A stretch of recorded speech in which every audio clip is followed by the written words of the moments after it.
Berbahagialah setiap orang yang bersedia untuk mendengar firman, terlebih memeliharanya dalam hidup setiap hari. Shalom Bapak Ibu. Shalom. Shalom. Kalau saya bersuara agak lemas, ini bukan karena corona, karena kondisi flu, makanya seperti ini. Tadi di waktu jemaat, Kak Anjeli sudah menyampaikan siapa saya, tapi saya pikir perlu untuk saya sendiri bicara siapa saya. Karena Bapak Mama mungkin bertanya, ini orang baru dia datang dari mana? Ini wajah macam saya belum lihat, ya.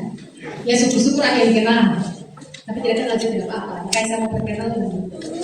Nama saya Pendeta Lusandri Karangbulimu. Saya melayani di GKS Payuti sudah 9 tahun. Saya melayani di situ dan kalau Tuhan berkenan sampai pensiun.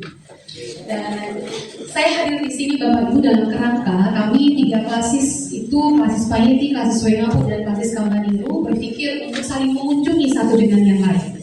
Jadi di waktu lalu sempat waktu Payeti masih menyatu dengan Wengapu, kami juga lakukan itu pertukaran pelayan seklasis, tapi sesudah pemekaran klasis tidak pernah ada momen itu lagi. Sehingga dalam perjumpaan kami bicara sebaiknya kita lakukan kembali supaya apa? Supaya kita ini saling mengenal tempat masing-masing, tempat pelayanannya, dan kita juga di situ bisa saling mendukung, saling menopang, bahkan mendoakan pelayanan yang Tuhan percayakan. Jadi itu tujuan kami hadir di tempat ini, dan semoga ini diterima dengan sukacita. Jangan sampai ada yang bilang, saya mau saya punya pendeta. Bersyukur Bapak Ibu, saya bisa hadir di sini bertemu dengan Bapak Ibu sekalian. Saya pribadi sudah menikah, satu saja saya punya suami, ada anak-anak Bapak Ibu, dan saya sudah punya anak 3 orang, laki-laki semua, tapi yang tengah Tuhan ambil pulang jadi tersisa 2.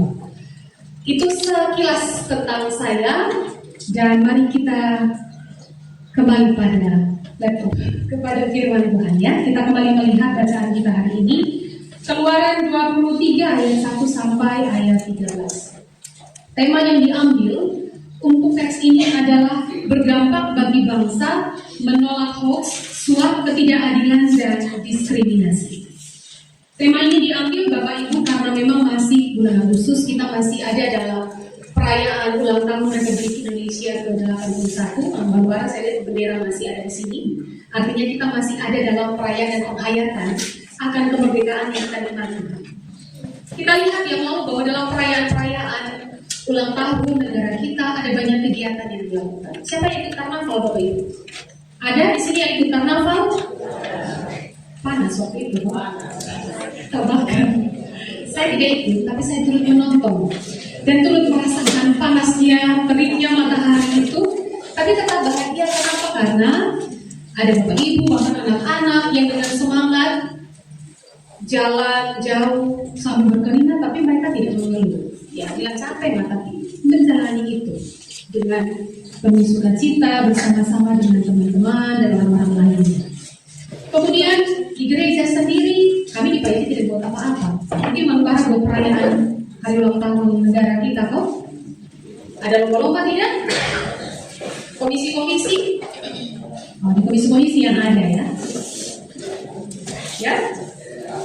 Oh, iya. Jadi kegiatan-kegiatan itu sudah menjadi kegiatan yang tiap-tiap tahun kita saksikan. Begitu meriah, begitu menyenangkan. Dan membuat lelah, iya juga. Tapi pada prinsipnya dengan cara itu banyak orang menyatakan syukur sukacitanya karena Allah berkenan mengaruniakan bangsa ini usia yang lebih lagi, dan khusus tahun ini berusia 81 tahun.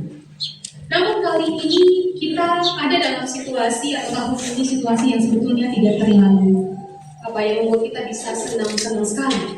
Kenapa? Karena kita menyaksikan saudara-saudara kita di Flores sedang ada dalam situasi yang tidak baik. Mereka tengah bergumul dengan apa yang terjadi, bahkan sampai hari ini belum selesai.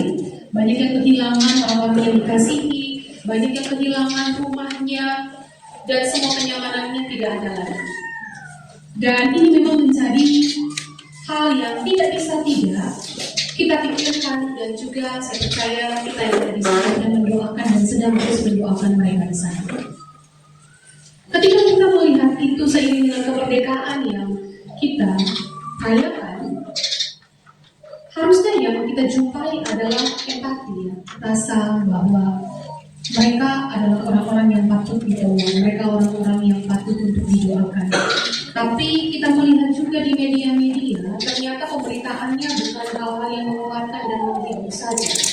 Di media kita juga mendapati hal-hal yang justru berempati, perkataan, komentar-komentar yang tidak menunjukkan keprihatinan sama sekali, tapi justru lebih bermuatan pijakan, penghakiman kepada mereka karena kondisi yang terjadi itu. Berbagai kesimpulan, asumsi disampaikan di sana, dan itu sangat disayangkan.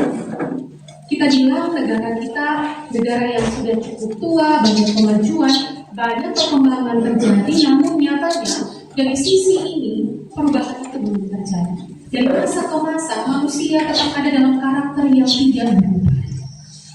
Sehingga ketika kita bicara soal kemerdekaan, soal perayaan-perayaan yang dilakukan, kita juga berhadapan dengan kondisi yang memang tidak bisa kita syukuri. Kondisi individualis, kondisi egoisme manusia yang pada akhirnya membuat manusia ada dalam pemikiran dan langkah-langkah hidup yang berbeda. Bapak Ibu saudara-saudari, hari ini kita tema mengenai hoax, mengenai suap, ketidakadilan dan diskriminasi diangkat. Ini bukan tanpa maksud. Tema ini membuka wawasan kita bahwa inilah keadaan bangsa kita yang sebenarnya. Di balik sukacita syukur perayaan hari ulang tahun negara ini, realita hidup kita di negara ini ternyata dipenuhi oleh hoax, oleh suap, oleh ketidakadilan dan diskriminasi.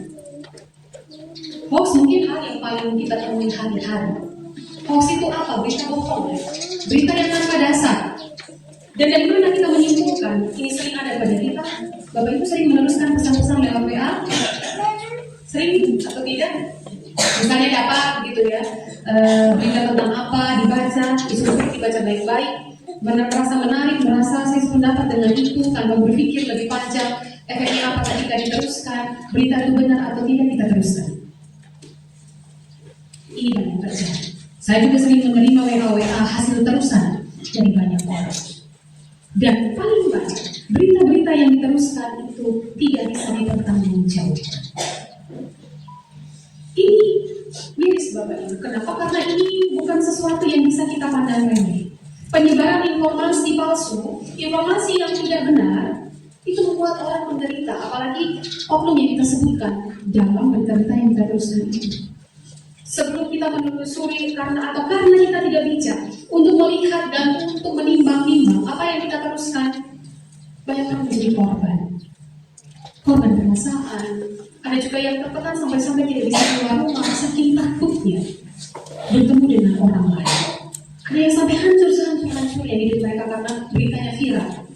Padahal yang viral itu tidak sesuai dengan kenyataan. Lalu bicara tentang suap, sampai hari ini suap itu masih banyak terjadi. Orang masuk sekolah apa begitu harus bayar sekian puluh juta dulu supaya dia bisa lulus. Atau misalnya kita mau tujuan kita tercapai, ya caranya dengan suap supaya bisa lulus semuanya.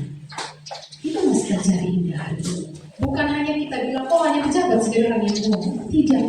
Di bawah-bawah ini kita juga orang biasa. Sering ada dalam keadaan itu. Lalu tentang ketidakadilan. Ketidakadilan juga masih ada dan terus terpelihara dengan sempurna sampai sekarang. Oknum-oknum yang harusnya menjadi penegak keadilan justru bermain di situ, sehingga orang yang benar menjadi salah, yang salah jadi benar. Dan penderitaan pun kembali terjadi. Dan diskriminasi juga menjadi berita hangat yang akhir-akhir ini kita dengar. Tentang diskriminasi yang paling kita dengar, orang Kristen tidak disukai, orang gereja ditolak.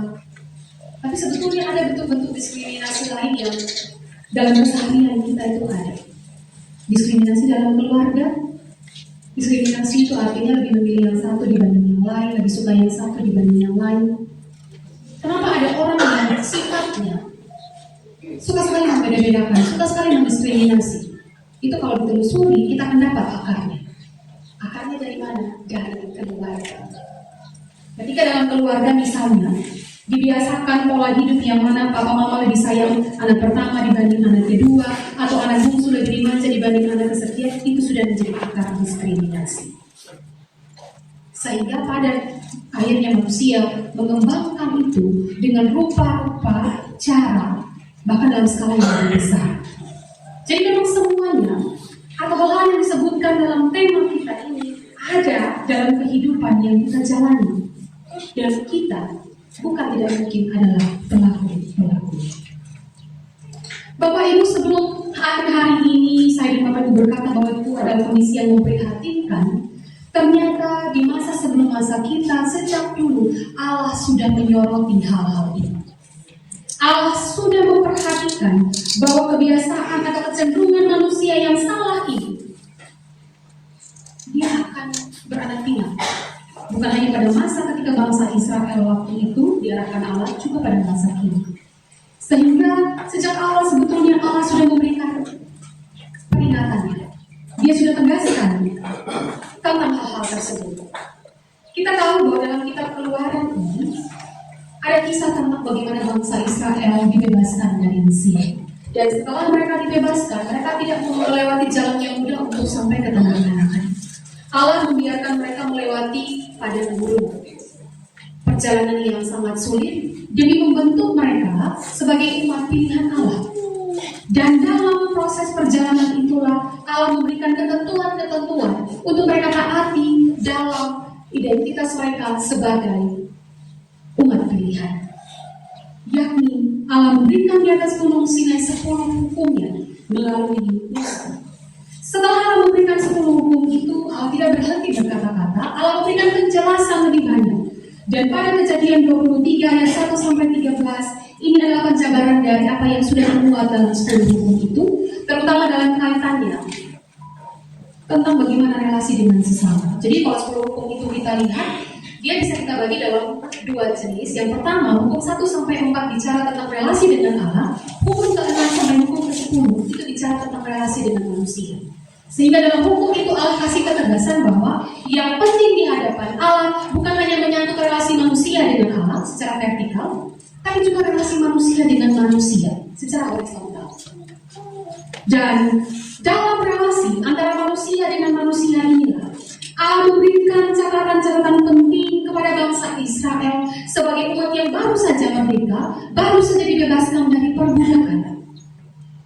Allah menyatakan kepada mereka, mulai dari persoalan dalam hal ini, jangan engkau menyebarkan kabar bohong, jangan engkau membantu orang yang bersalah dengan menjadi saksi yang tidak benar. Allah di sini memberikan ketegasan bahwa Allah tidak menghendaki umatnya menjadi orang-orang yang suka berbohong, bahkan yang suka menyebarkan kabar bohong, bersaksi palsu, atau mempersaksikan sesuatu yang tidak benar.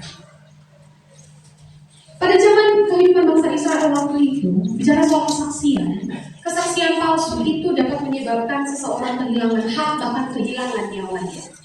Karena itulah Tuhan tidak menganggap kebohongan itu sebagai hal yang kecil. Dan di sini kita melihat bahwa kebenaran yang Allah maksudkan bukan hanya soal berkata benar ketika berada di pengadilan, tetapi kebenaran harus menjadi cara hidup dari anak-anak Tuhan. Lalu yang kedua, di sini Tuhan menghendaki umatnya menjadi manusia yang hidup di dalam keadilan. Teks ini berbicara tentang orang miskin, tentang pengadilan, tentang suap, dan tentang keputusan yang harus dibuat dengan benar. Kenapa? Karena ketidakadilan itu sifatnya merusak. Yang paling menderita biasanya adalah mereka yang paling lemah. Mereka yang miskin, mereka yang tidak punya apa-apa, perempuan, anak-anak, itu yang selalu di zaman itu menjadi korban ketidakadilan. Orang yang punya uang, orang yang punya kuasa, lebih memiliki banyak pilihan. Dan karena itulah mereka sering merampas hak-hak orang kecil. Karena itu Tuhan minta umatnya agar tidak membengkokkan keadilan demi kepentingan pribadi. Ketiga, dalam teks ini Tuhan menghendaki umatnya untuk hidup dalam belas kasih. bahkan terhadap orang yang tidak mereka sukai atau musuh. Perintah ini didorong oleh Allah agar bangsa Israel tahu bahwa mereka berbeda dari bangsa manapun. Mereka dikhususkan Allah sehingga cara hidupnya tidak boleh sama seperti orang-orang di sekitar mereka. Orang-orang di sekitar mereka mata ganti mata, gigi ganti gigi. Jadi musuh yang musuh. Tapi Allah mengajarkan bangsa Israel bahwa mereka harus mengasihi bahkan musuh sekalipun. Perintah Allah untuk menolong hewan milik musuh menunjukkan bahwa kebenaran dan kasih itu tidak boleh berhenti hanya karena hubungan dengan orang lain sedang buruk, sedang tidak baik-baik saja. Tuhan membentuk manusia dan Ia tidak membiarkan kebencian menguasai manusia, atau Ia mau ketika Ia sudah membentuk manusia sedemikian rupa, manusia tidak membiarkan kebencian untuk merusak gambar dan rupa Allah yang ada dalam diri manusia itu. Poin berikutnya, di teks ini Tuhan menghendaki umatnya mengingat pengalaman mereka sendiri. Bangsa Israel diperintahkan untuk tidak menindas orang asing karena mereka sendiri pernah menjadi orang asing di Mesir. Tuhan menggunakan ingatan tentang penderitaan bangsa Israel di Mesir untuk membentuk cara bangsa Israel menghadapi orang lain juga memperlakukan orang lain. Tuhan katakan kamu tahu bagaimana rasanya menjadi lemah. Karena itu jangan membuat orang lain menderita ketika pada saat itu mereka sudah memperoleh kebebasannya, sudah memperoleh kekuatannya. Walau belum penuh menjadi sebuah bangsa yang berdiri sendiri, tetapi pada intinya Allah ingatkan bahwa mereka sudah mengalami yang paling buruk dalam proses sejarah perbudakan di Mesir, dan jangan ulangi itu lagi kepada orang lain. Jadi Keluaran 23 ini Bapak Ibu sebenarnya adalah cara Tuhan untuk menata, untuk membentuk kehidupan anak-anaknya, umatnya. Allah sedang menolong mereka agar karakter mereka berbeda dari siapapun. Allah menolong bangsa ini melalui peringatan-peringatannya agar mereka benar dalam perkataan, adil dalam tindakan. Mereka tidak dikuasai keserakahan, tapi menjadi umat yang penuh belas kasih. Mereka diarahkan untuk menjadi orang-orang yang justru menguatkan yang lemah, bukan menekan pihak-pihak yang lemah. Mereka diingatkan bahwa apa yang mereka terima, apa yang mereka nikmati adalah anugerah dari Tuhan yang tidak boleh digunakan untuk mencapai apa yang menjadi hal yang mereka pikirkan bisa menguntungkan diri mereka sendiri, atau kebebasan mereka bukanlah sebuah ruang untuk mereka bisa semena-mena terhadap orang lain. Dari sinilah Bapak Ibu kita melihat relevansi perkataan-perkataan Tuhan kepada bangsa Israel bagi kita di zaman ini sekarang ini. Kita hidup di zaman yang memang penuh dengan banyak informasi. Kita diberikan fasilitas, kita disediakan media, juga untuk bisa memperluas wawasan kita, bahkan untuk dengan cepat kita mengetahui banyak hal. Dan karena itulah masalah sering muncul dari sini. Kita dimudahkan sebelumnya, tetapi karena tidak bijakan manusia, persoalan banyak kali muncul justru dari gadget kita, dari semua yang kita dapatkan dengan mudah. Karena itulah firman Tuhan menantang kita untuk berani tetap benar di tengah-tengah kondisi yang penuh dengan kebohongan dan kebohongan. Tuhan mengajak kita semua untuk tetap mencari pribadi yang konsisten dengan aturan mainnya Tuhan, bukan terpengaruh dengan siapapun yang ada di sekitar kita, lantas ikut-ikutan. Tadi bahkan dikatakan walaupun mayoritas orang mendukung yang salah sebagai orang Kristen, kita harus tetap ada di jalan yang benar. Walaupun semua orang hobinya meneruskan pesan-pesan hoax, bahkan suka mengetik cerita yang tidak benar tentang orang lain, kita tidak boleh begitu. Walaupun kita satu-satunya orang yang tetap di jalan itu dalam komunitas kita, jalan terus Tuhan yang berani untuk tetap benar. Kenapa? Karena itulah yang Tuhan kehendaki. Dan Bapak Ibu, ketika kepada kita disajikan terlalu banyak peristiwa, keadaan, tunjukkan kualitas diri kita sebagai orang-orang Kristen yang selalu bijak berkata-kata, selalu bijak juga bersikap terhadap kita. Ketika kita melihat dunia ini menderita, maka tugas kita apa? Memberikan kekuatan. Setidaknya, ketika tangan tidak bisa tergapai untuk menolong orang secara langsung, doakan mereka yang tidak itu. Kita sedang tidak diajari Tuhan untuk hanya memikirkan diri kita sendiri, untuk berpikir tentang masa depan kita saja, tetapi untuk kita melihat sekitar, bergumul, bahkan peduli dengan itu, dan mengambil aksi nyata untuk melakukan sesuatu demi terciptanya kehidupan yang lebih baik. Saudara-saudari yang dikasihi Tuhan, orang-orang Kristen dipanggil untuk berdampak bagi siapapun. Sehingga dalam kapasitas yang kita miliki sekarang ini, maka kita diminta Tuhan untuk menjadi orang-orang yang benar-benar sungguh-sungguh menempatkan diri sebagai anak Tuhan dimanapun. Ketika bicara soal suap, ketika misalnya dalam posisi kita sekarang, kita menemukan banyak hal tentang itu, atau mungkin kita juga sempat tergoda untuk melakukan suap, maka berhenti untuk menjadi orang yang demikian. Jangan terlalu khawatir dengan apapun di masa depan sana. Banyak orang berkata, kita harus lalui. Saya pernah berjumpa dengan orang-orang yang berkata begini, kalau kita tidak layak, kita tidak lolos ini. Kalau kita tidak ikut dalam punya mau, maka ayo kita. Itu yang namanya konsekuensi ketika kita hidup menjadi anak Tuhan. Dan saya juga bertemu dengan orang yang hidupnya lurus-lurus, Bapak Ibu. Dan apa yang terjadi? Dia berani memegang prinsip itu, hidup benar, tidak menerima suap, tidak juga memberikan suap, hidupnya berhasil, diberkati Tuhan. Sehingga memang sebetulnya tidak ada alasan untuk kita gara-gara kita bilang kita khawatir, kita cemas dengan masa depan. Karena begitu sudah kulturnya harus suap menyuap, maka saya ikut. Oh, Tuhan tidak terima. Yang Tuhan mau harus jadi orang-orang yang sudah hidupnya ikut apa yang baik, apa yang benar yang Tuhan ajarkan, tidak bela perkara maupun berbeda. Dan Bapak Ibu, saat kita juga bila harus berdampak bagi orang lain, maka bukanlah itu lebih-lebih dari komunitas kecil kita. Tadi kita sudah singgung mengenai diskriminasi, maka marilah kita mulai hidup dalam kasih di tengah-tengah keluarga kita. Kita memperlakukan semua orang di dalam keluarga kita dengan kasih yang sama. Kita tidak membeda-bedakan, kita tidak kemudian lebih pro yang satu dibanding yang lain. Saat menjadi orang tua, punya anak lebih dari satu, jangan membela yang satu.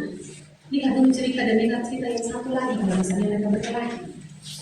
Sehingga mereka dapat kesan yang sama bahwa kita punya mama sayang sama dengan kasih yang sama. Tidak memilih, tidak membeda. Bapak Ibu yang dikasihi Tuhan, diskriminasi memang menjadi bagian yang masih kita gumuli, terutama mengenai ras, tetapi kita percaya bahwa Allah tidak tinggal diam dengan itu. Dan dalam kondisi yang seperti itulah Allah mengutus saya dan saudara-saudari untuk memberikan kontribusi kita terhadap bangsa ini.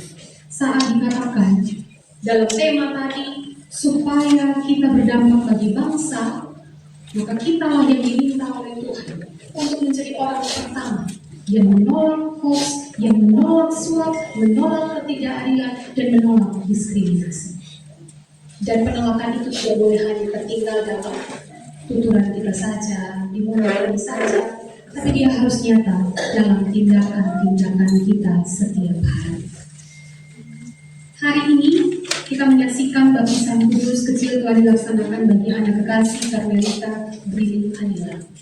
Tadi di formulir sudah ditegaskan bahwa dia masih sangat kecil. Anak-anak yang dibaptis saat masih kecil belum mengerti apa arti baptisan. Tetapi dalam ketidakmengertiannya, iman orang tua dan iman cemaran diri dia menerima baptisan kudus hari. Anak kekasih kita akan berhadapan dengan kondisi dunia seperti yang tadi kita sudah lihat bersama. Sebuah kondisi yang sebetulnya tidak mendukung dia untuk kemudian bertumbuh dengan mental yang sehat, dengan iman yang juga bagus. Karena itulah tindakan preventif dari orang tua, dari jemaat harus dilakukan sejak dulu, agar anak ini nanti tidak bertumbuh lantas mengikuti arus dunia, tetapi ia berketetapan hati untuk hanya mengikuti kehendak Tuhan. Kita semua mau dipanggil Tuhan. Makanya keliru kalau orang baptis biasanya cuma berpikir bahwa oh itu pertanyaan semua yang dikasih ke orang tua yang jawab, jadi ya dia harus tanggung jawab dengan itu. Sehingga tak kalah dalam keseharian kita ada di lingkaran anak-anak. Kenapa banyak orang dewasa tidak bijak? Karena tidak anggap anak-anak yang ada di sekitarnya itu tanggung jawabnya. Dia pikir dia punya anak-anak dulu saja.